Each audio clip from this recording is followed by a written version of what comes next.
Why him? Why him? Yes. Is there a why question mark? him? If there is. Why him? Question I don't know. mark. Starring Bryan Cranston, and it would better have been entitled Why Bryan? Why? So the story is Bryan Cranston is the father of a girl at college who goes with his wife to visit their daughter at Christmas, only to learn that she has now taken up with a very, very annoying tech billionaire who is apparently a genius and apparently very, very lovable, although he behaves as if he needs a really good slapping. And he is played by James Franco. Doing that needs a really good slapping performance that James Franco can do when he's just sort of, off the leash wacky. And Bryan Cranston absolutely hates this character because he's got tattoos and he speaks inappropriately and he swears and he, walks around inappropriately attired.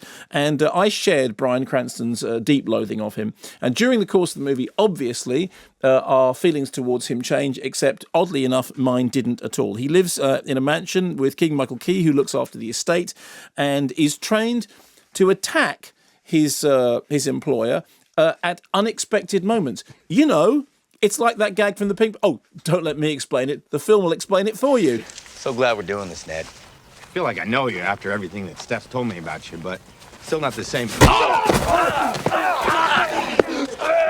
you submit? Ned, stay away! Right side! Tap out! No! You want to tap out? Okay. Nice work. And your reactions are getting quicker. Wait, so you just do this Pink Panther thing? Pink Panther. The Pink Panther from the Pink Panther movies. When Kato attacks Inspector Clouseau to keep him sharp. That was really old. I never heard of it. I'm not familiar either, but it sounds absolutely charming. Pink Panther. The movies? Mm-hmm. Kato is his assistant, his houseboy. Houseboy? Well, that sounds it's not racist. What? Well, the sound you can hear is of a joke being squeezed until every last drop of possible humour has come out. It's a snapping point. And you go, that's a throwaway gag. And that must have lasted the best part of a couple of minutes. And the whole of the film's like that. There are jokes about Japanese toilets shooting jets of water up your fundament. There are jokes about the family getting covered in moose urine. There are jokes about James Franco taking off his trousers and accidentally getting Mr. Happy on Skype or FaceTime or whatever it is. There are jokes about a dad accidentally being in the same room when his daughter and James Franco are in. You just think, oh, please, really?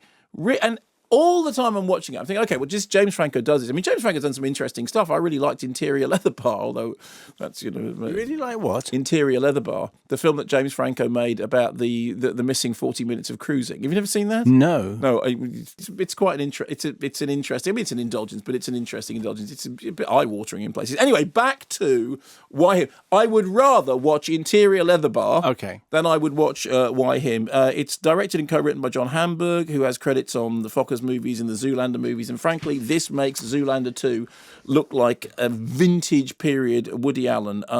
It's depressing because all the time I was watching it, I just kept thinking, Bryan Cranston, do you need to be doing this? Surely there are, Trumbo and, Breaking Bad and even that weird kidnapping film that I quite liked. Why this? And wasn't Jason in that one? In the weird kidnapping film? Yeah. No, you're thinking of a different weird kidnapping film.